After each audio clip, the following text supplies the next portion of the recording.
This is the first and fundamental requirement for a negotiator and an advisor. Know the stuff, do your homework. Another experience is that while you certainly are not obliged in all contexts to tell the whole truth in diplomacy and negotiation, you must never tell a lie. Because if you do, and it's found out, your credibility is gone for a very long time. What I learned in the ministry was also to act as a civil servant, which is a concept you may have come across. Political leaders, not ministers, cabinet, they take decisions consonant with the political leanings of their parties. However, they must also be briefed about the factual situation on which they work and decide. It is the job of the civil servant to supply the factual dossiers as objectively as possible. And that's why civil service in most countries, in all countries, is a vital element. If the civil servants begin to politicize and give the ministers biased, unbalanced reports on the reality, well, then how can you expect things to go right? The least they should have, ministers may go wrong anyway, but the least they should have is a factual dossier to base themselves on. So I was a civil servant for many years. However, in 1976, I moved from that job as a civil servant legal advisor to that of a politically appointed Under-Secretary of State for Development Cooperation. And in 1978 to 1979, I was Foreign Minister of Sweden. Development cooperation, that's the North-South issues. And I had not been so much acquainted with it before. I knew more about disarmament and conflicts. But it was a new revelation to me to see how life was lived in the developing countries and the tremendous gap that is dangerous in the long run to keep. In 1979, when I was still in government, a big nuclear accident occurred at 3 Mile Island in the US. And the year thereafter, we had a referendum in Sweden about nuclear power, whether it should be retained or phased out. And I was asked by the Liberal Party to be the spokesman for the Liberal Party as a campaigner for a policy that allowed the retention, the keeping of nuclear power, so long as this was deemed necessary for employment and for the economy. I favored nuclear power, and I still do, and I took the job, and we won the referendum, and nuclear power is still here, but there are many who are averse to it.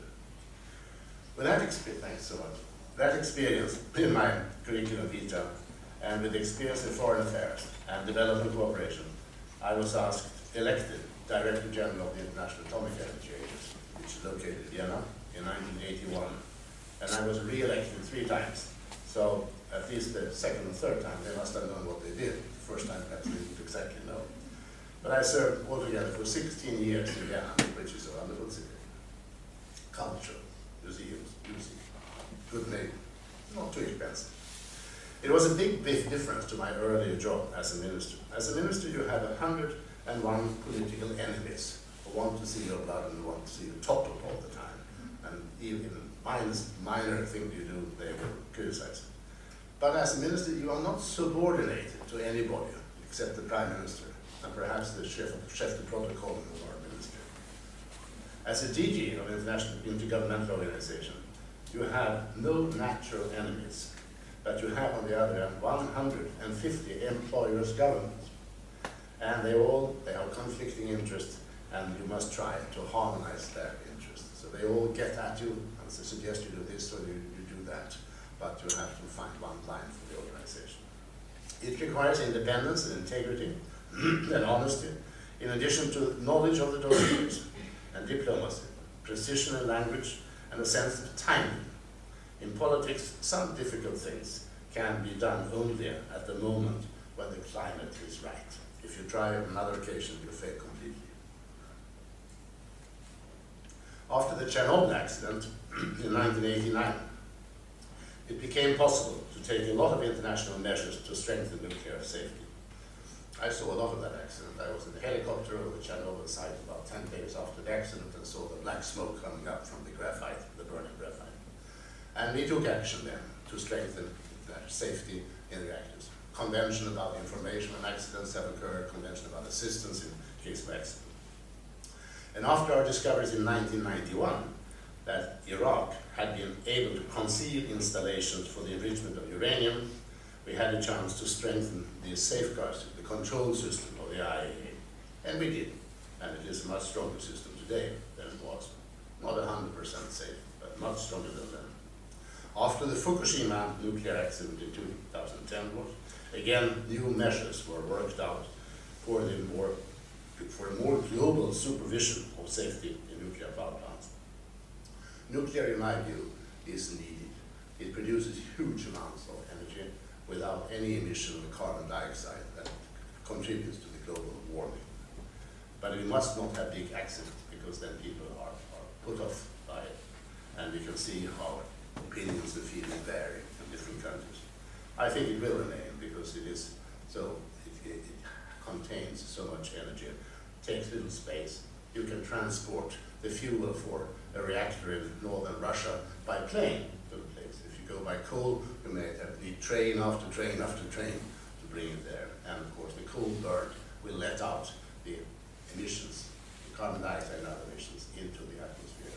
The nuclear is so small that you can take care of all the emissions, all the waste, and put it down into the earth, where it will have to stay a very long time, 100,000 years maybe.